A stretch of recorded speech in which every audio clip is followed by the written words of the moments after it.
ಶುಭೋದಯ. ಅನಿರೀಕ್ಷಿತವಾದಂತಹ ತಿರುವನ್ನು ಈ ವಾರವೆಲ್ಲ ನಾವು ಧ್ಯಾನ ಮಾಡುತ್ತಾ ಬಂದಿದ್ದೇವೆ.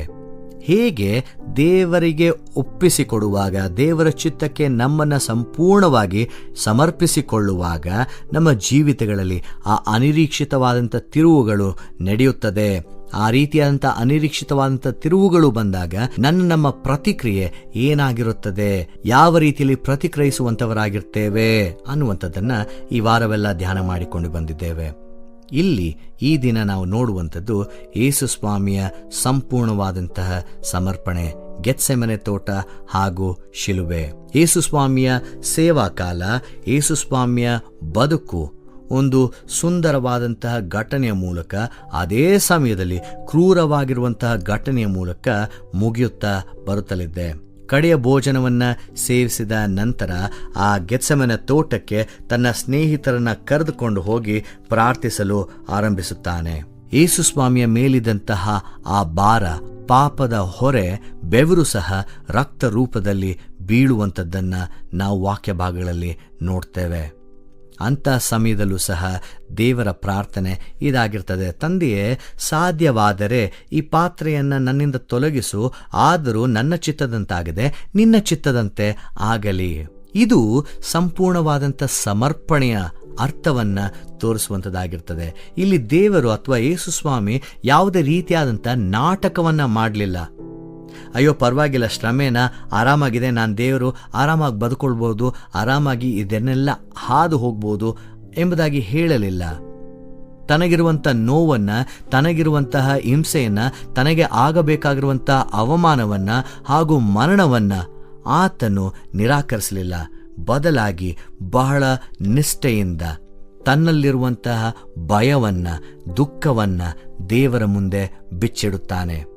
ಅದೇ ಸಮಯದಲ್ಲಿ ದೇವರ ಚಿತ್ತಕ್ಕೆ ತನ್ನನ್ನು ಒಪ್ಪಿಸಿಕೊಟ್ಟವನಾಗಿ ದೇವರಿಗೆ ತನ್ನನ್ನು ಸಂಪೂರ್ಣವಾಗಿ ಸಮರ್ಪಿಸಿ ಕೊಡುತ್ತಾನೆ. ಇಲ್ಲಿ ದೇವರಿಗೆ ಒಪ್ಪಿಸಿಕೊಡುವಂತಹ ಶರಣಾಗತಿ ಇದೆಯಲ್ಲ, ಅದು ಯಾವತ್ತು ನಮ್ಮಲ್ಲಿರುವಂತಹ ಆ ಸ್ಟ್ರಗಲನ್ನು ತೆಗೆಯುವುದಿಲ್ಲ. ಬದಲಾಗಿ ದೇವರ ಮೇಲಿರುವಂಥ ನಂಬಿಕೆ ಆ ಒಂದು ಸ್ಟ್ರಗಲ್ಗಳ ಮಧ್ಯದಲ್ಲೂ ಸಹ ನಮ್ಮನ್ನು ಹೇಗೆ ನಡೆಸುವಂಥದ್ದಾಗಿರ್ತದೆ ಅನ್ನುವಂಥದ್ದನ್ನು ತೋರಿಸ್ತದೆ. ಇಲ್ಲಿ ನೋಡಿ, ಯೇಸು ಸ್ವಾಮಿಯನ್ನ ಶಿಲುಬೆಗೆ ಹಾಕಬೇಕಾದಾಗ್ಯೂ, ಆತನನ್ನು ಹಿಂಸಿಸಿದಾಗ್ಯೂ, ಅನೇಕ ಜನರು ಅವನಿಗೆ ದ್ರೋಹ ಬಗೆದಾಗ್ಯೂ ಯೇಸು ಸ್ವಾಮಿ ಸಮಾಧಾನವನ್ನು ತಾಳುತ್ತಾನೆ. ಯಾವುದೇ ರೀತಿಯಾದಂಥ ಹಿಂಸೆಗೆ ಆತನು ತನ್ನನ್ನು ಒಪ್ಪಿಸಿಕೊಡುವುದಿಲ್ಲ.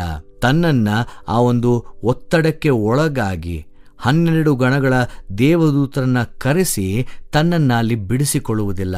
ಬದಲಾಗಿ ಉದ್ದೇಶಪೂರ್ವಕವಾಗಿ ದೇವರ ಚಿತ್ತ ಏನಿದೆ ಎಂಬುದಾಗಿ ತಿಳಿದು ಅದನ್ನು ಪರಿಪೂರ್ಣ ಮಾಡುವಲ್ಲಿ ಅಲ್ಲಿರುವಂತಹ ಮಾರ್ಗವನ್ನು ಯೇಸು ಕ್ರಿಸ್ತನು ಆಯ್ಕೆ ಮಾಡುತ್ತಾನೆ. ಯೇಸು ಸ್ವಾಮಿ ಅಲ್ಲಿರುವಂಥ ಧಾರ್ಮಿಕ ನಾಯಕರ ಹಾಗೂ ರಾಜಕೀಯ ನಾಯಕರ ಮುಂದೆ ನಿಲ್ಲಿಸುವಾಗಲೂ ಸಹ ಆತನು ಪ್ರತಿಕ್ರಿಯಿಸುವಂಥ ರೀತಿ ಒಂದೇ: ಮೌನ. ಅಲ್ಲಿ ಅವನನ್ನ ಸನ್ಹೇದ್ರಿನ್ ಸಭೆಗೆ ಕರೆದುಕೊಂಡು ಹೋದಾಗ್ಯೂ, ಪಿಲಾತನ ಮುಂದೆ ಕರೆದುಕೊಂಡು ಹೋದಾಗ್ಯೂ, ಹೆರೋದನ ಮುಂದೆ ಕರೆದುಕೊಂಡು ಹೋದಾಗ್ಯೂ ಮೌನವಾಗೇ ಇರುತ್ತಾನೆ. ಯಾವ ರೀತಿಯಾದಂಥ ವಾಗ್ವಾದವನ್ನು ಅವನು ಮಾಡುವುದಕ್ಕೆ ಹೋಗುವುದಿಲ್ಲ, ಹಾಗೂ ಅಲ್ಲಿಂದ ಎಸ್ಕೇಪ್ ಆಗುವುದಕ್ಕೆ ಯಾವುದೇ ರೀತಿಯಾದಂತಹ ಮಾರ್ಗವನ್ನು ಸಹ ಹುಡುಕುವುದಿಲ್ಲ. ಸೈಲೆನ್ಸ್ ಎಂಬುದಾಗಿ ಹೇಳುವಾಗ ಅದು ನಮ್ಮಲ್ಲಿರುವಂತಹ ದುರ್ಬಲತೆಯನ್ನು ತೋರಿಸುವುದಿಲ್ಲ. ಬದಲಾಗಿ ನಾನು ನಿಜವಾಗಿಯೂ ದೇವರ ಮೇಲೆ ಎಷ್ಟು ನಂಬಿಕೆ ಇದೆ ಎಂಬುದರ ಆಳವನ್ನು ತೋರಿಸುವಂಥದ್ದಾಗಿರ್ತದೆ. ಯೇಸು ಸ್ವಾಮಿಯನ್ನು ಶಿಲುಬೆ ಮೇಲೆ ಹಾಕಿದಾಗಲೂ, ಅದು ಬಹಳ ಕ್ರೂರವಾಗಿರುವಂಥ ಶಿಕ್ಷೆ ಆದಾಗ್ಯೂ ಅಲ್ಲಿ ಪ್ರಾರ್ಥನೆ ಮಾಡುವಂಥದ್ದು: ತಂದೆಯೇ, ಅವರನ್ನು ಕ್ಷಮಿಸು ಅನ್ನುವಂಥದ್ದನ್ನು. ಇಲ್ಲಿ ಯೇಸು ಸ್ವಾಮಿಯ ಕರುಣೆ ಆ ಒಂದು ನೋವಿನ ಮಧ್ಯದಲ್ಲೂ ಹೇಗಿದೆ ಅನ್ನುವಂಥದ್ದನ್ನು ತೋರಿಸಿಕೊಡುತ್ತದೆ. ಈ ದಿನ ಸಹೋದರ ಸಹೋದರಿಯರೇ, ಯೇಸು ಸ್ವಾಮಿಯ ಈ ಉದಾಹರಣೆಯ ಮೂಲಕ ನಮ್ಮ ಜೀವಿತದ ಪ್ರತಿನಿತ್ಯದ ಆ ಹೋರಾಟದಲ್ಲಿ ಅನೇಕ ಬಾರಿ ನಾವು ನಮಗಿರುವಂಥ ಶಿಲುಬೆಯನ್ನು ಬಿಟ್ಟು ಬೇರೆಡೆಗೆ ಹೋಗುತ್ತೇವೆ. ನಾವು ಅನಿಶ್ಚಿತೆಯನ್ನು ಎದುರಿಸುವಲ್ಲಿ, ನೋವನ್ನು ಎದುರಿಸುವಲ್ಲಿ, ಅಥವಾ ನಮ್ಮ ಉತ್ತರ ಸಿಗದೇ ಇರುವಂಥ ಪ್ರಶ್ನೆಗಳನ್ನು ಎದುರಿಸುವಲ್ಲಿ ವಿಫಲರಾಗುತ್ತೇವೆ. ಯೇಸು ಸ್ವಾಮಿ ಬೇರೆಯ ಮಾರ್ಗವನ್ನು ತೋರಿಸಿಕೊಡುತ್ತಾನೆ. ನಿಮ್ಮನ್ನ ಸಂಪೂರ್ಣವಾಗಿ ದೇವರಿಗೆ ಒಪ್ಪಿಸಿಕೊಡಿರಿ. ಅರ್ಥ ಆಗಿಲ್ಲ ಅಂದ್ರೂ ಪರವಾಗಿಲ್ಲ, ಮುಂದೆ ಏನು ನಡೀತಾ ಇದೆ ಅಂತ ಗೊತ್ತಿಲ್ಲ ಅಂದ್ರೂ ಪರವಾಗಿಲ್ಲ, ದೇವರಿಗೆ ಒಪ್ಪಿಸಿಕೊಡಿರಿ. ಅದು ನೋವಿಂದ ತುಂಬಿದ್ರೂ ಪರವಾಗಿಲ್ಲ, ಸಂಶಯಾಸ್ಪದವಾಗಿದ್ದಾಗ್ಯೂ ಪರವಾಗಿಲ್ಲ, ದೇವರಿಗೆ ಒಪ್ಪಿಸಿ ಕೊಡಿರಿ. It is always to let go of our plans. ನಮ್ಮ ಯೋಜನೆಗಳನ್ನು ಬಿಟ್ಟು ದೇವರು ನಮ್ಮ ಮಾರ್ಗಗಳನ್ನು ಮಾರ್ಗದರ್ಶನ ಮಾಡುವುದಕ್ಕೆ ಬಿಡುವಂಥದ್ದಾಗಿರ್ತದೆ.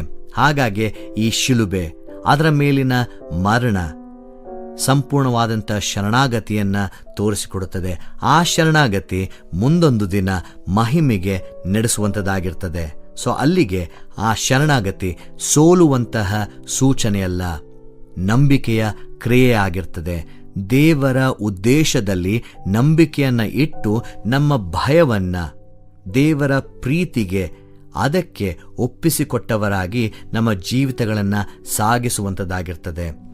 ಅನಿರೀಕ್ಷಿತವಾದಂಥ ತಿರುವು ನಮ್ಮ ಮುಂದೆ ಬರುವಾಗ ಎಂತಹ ತಿರುವನ್ನು ಆಯ್ಕೆ ಮಾಡುವಂಥವರು ನಾವು ಆಗಿರ್ತೇವೆ.